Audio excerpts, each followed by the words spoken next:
네, 할렐루야. 성도 여러분 안녕하세요. 1월 13일입니다.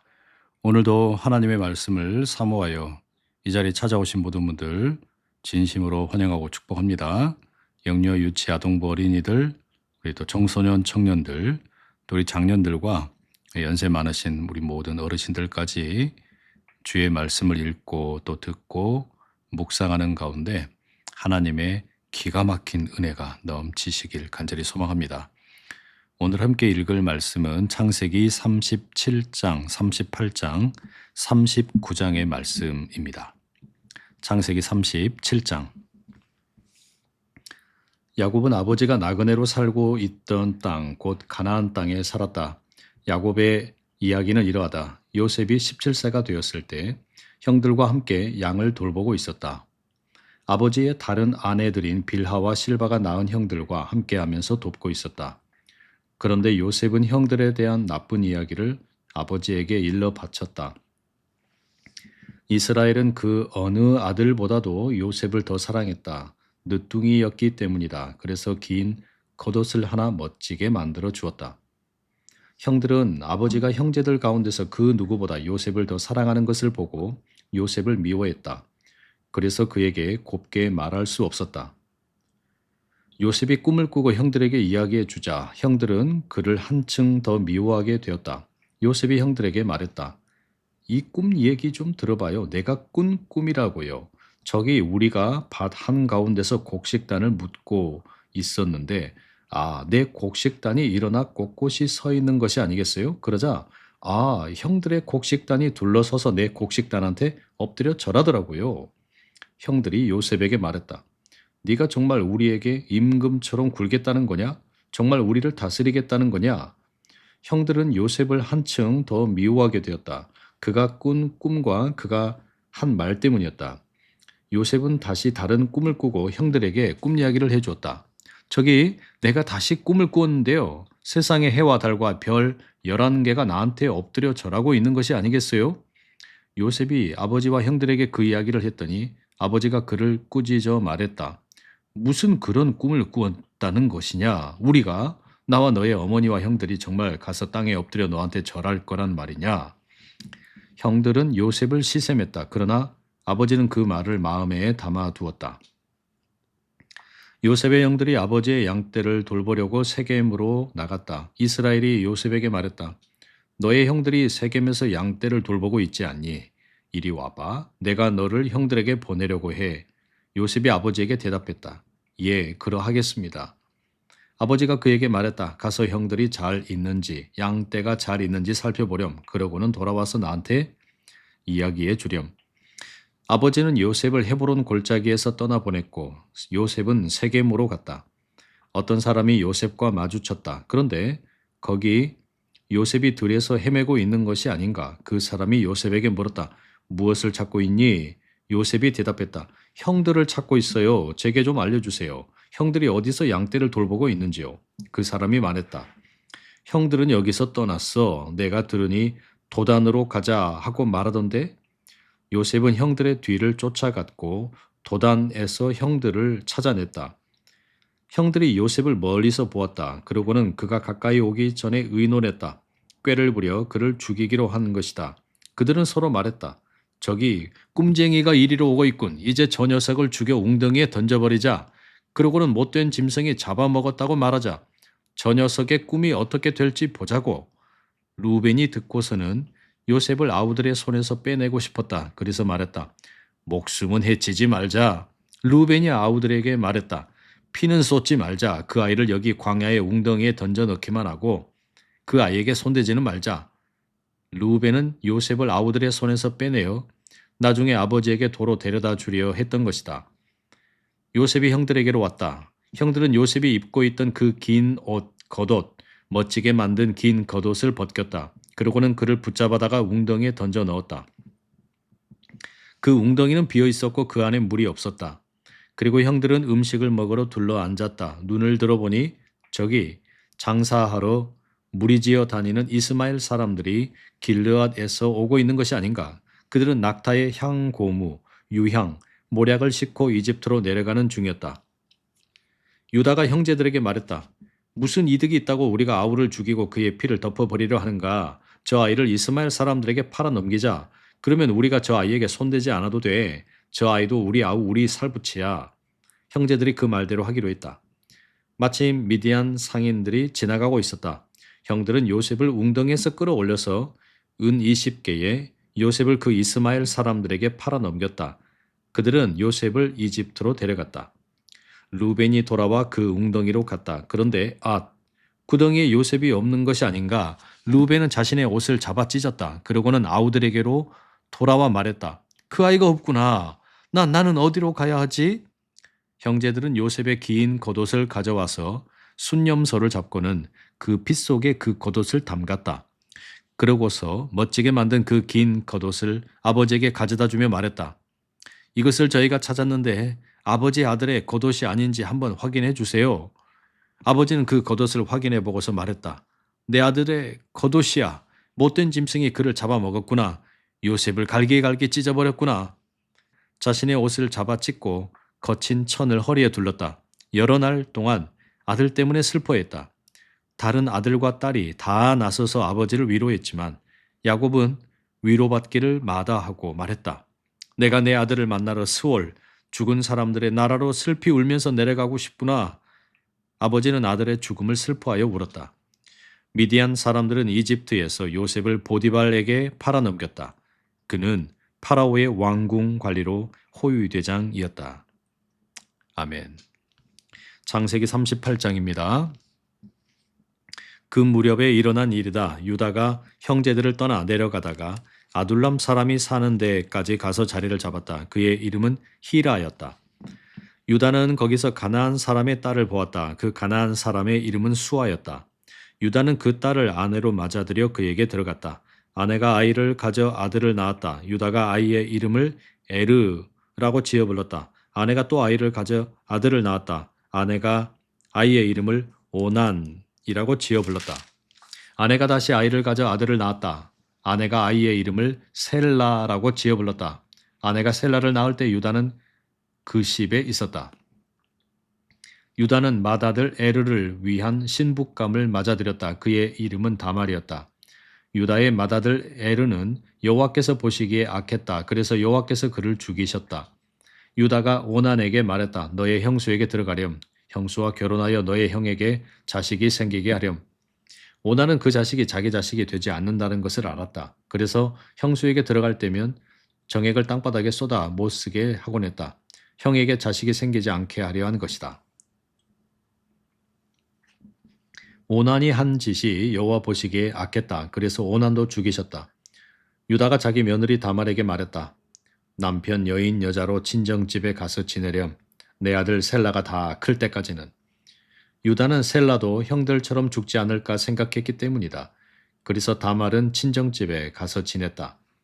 세월이 흘러 수아의 딸 유다의 아내가 죽었다. 슬픔이 가신 뒤에 유다는 자신의 양떼 털을 깎는 사람들에게로 딥나로 올라갔다. 친구인 아둘람 사람 히라와 함께 갔다. 누군가가 다말에게 이 사실을 알려주었다. 저기 당신 시아버지가 딥나로 올라가고 계세요. 자신의 양떼 털을 깎으려고요. 다말은 남편 여인 여자의 옷을 벗고 너울로 얼굴을 가린 채 몸을 감쌌다. 그러고는 딥나로 가는 길에 있는 에나임 들머리에 앉았다. 다말이 보기에는 셀라가 다 컸는데도 유다가 다말을 셀라의 아내로 되게 해주지 않았기 때문이다.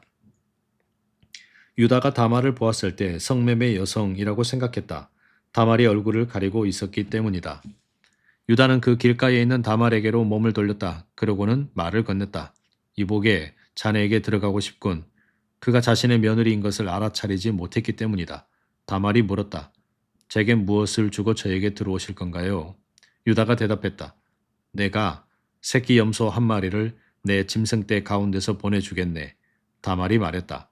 보내주실 때까지 맡아둘 담보물을 주신다면요. 유다가 물었다. 어떤 담보물을 주면 되겠나? 여자가 대답했다. 손님의 도장과 끈과 손에 드신 지팡이면 됩니다. 유다는 그것들을 주고 다말에게 들어갔다. 다말이 유다의 아이를 가졌다. 다말이 일어나 가서 너울을 벗고 남편 여인 여자의 옷을 입었다. 유다는 새끼 염소를 친구인 아둘람 사람의 손에 맡겨 보냈다. 그 여자의 손에서 담보물을 돌려받으려 한 것이다. 그러나 친구는 여자를 찾지 못했다. 친구는 그곳 사람들에게 수소문해 보았다. 신전에서 몸을 바치는 여자가 어디에 있나요? 에나임 길가에 있었는데요. 그들은 대답했다. 신전에서 몸을 바치는 여자는 여기에 없는데요.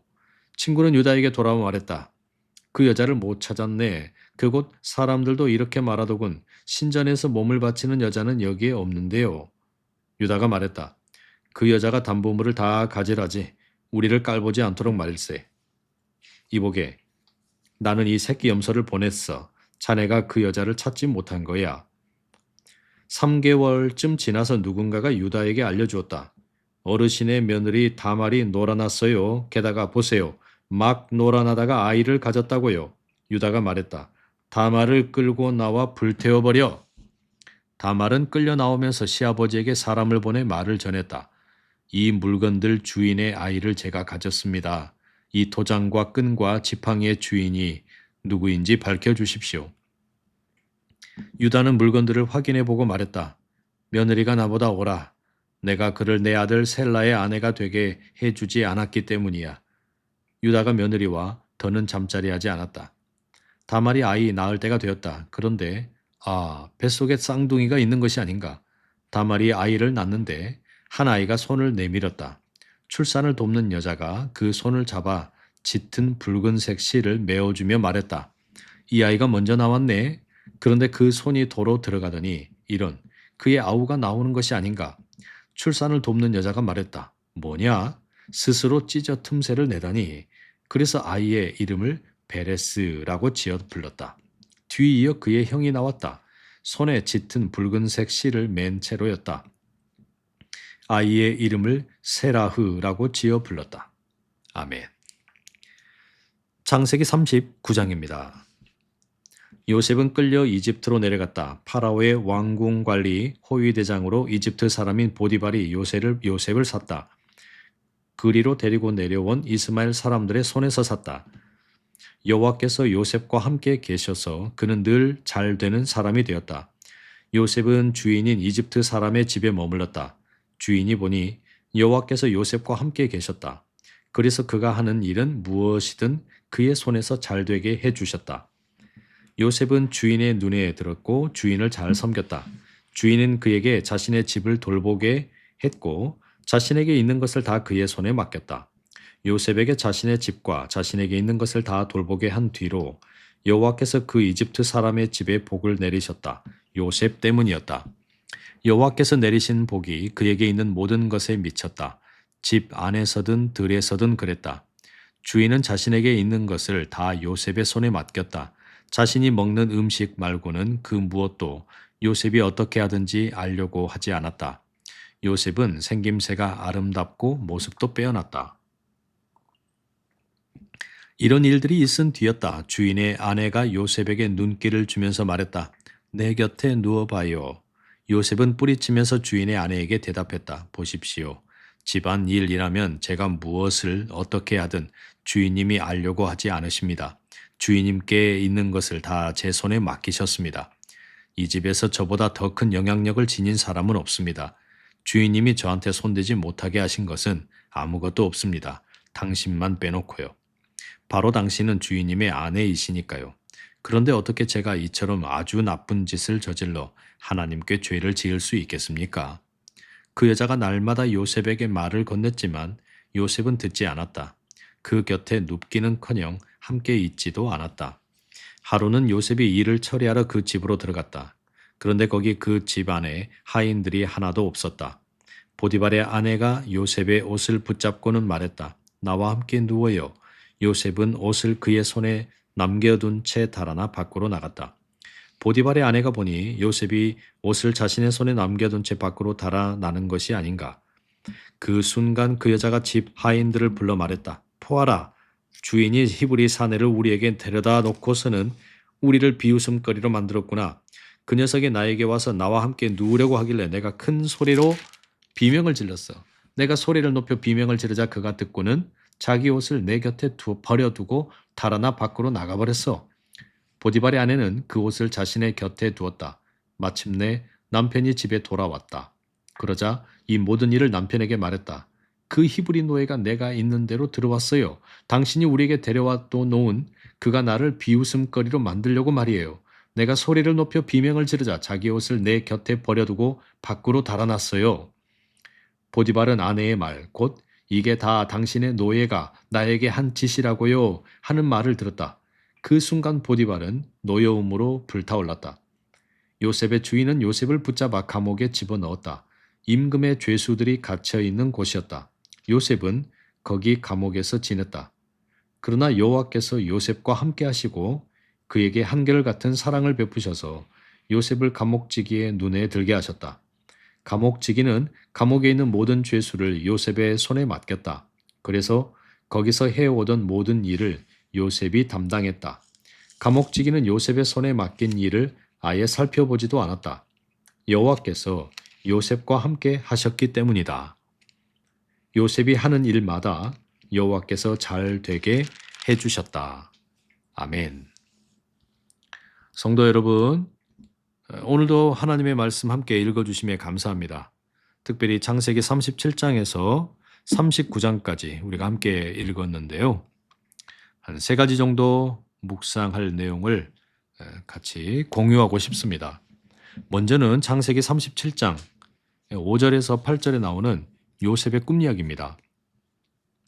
하나님이 요셉에게 꿈을 주셨는데 왜 이 꿈이 갈등을 불러일으켰을까요?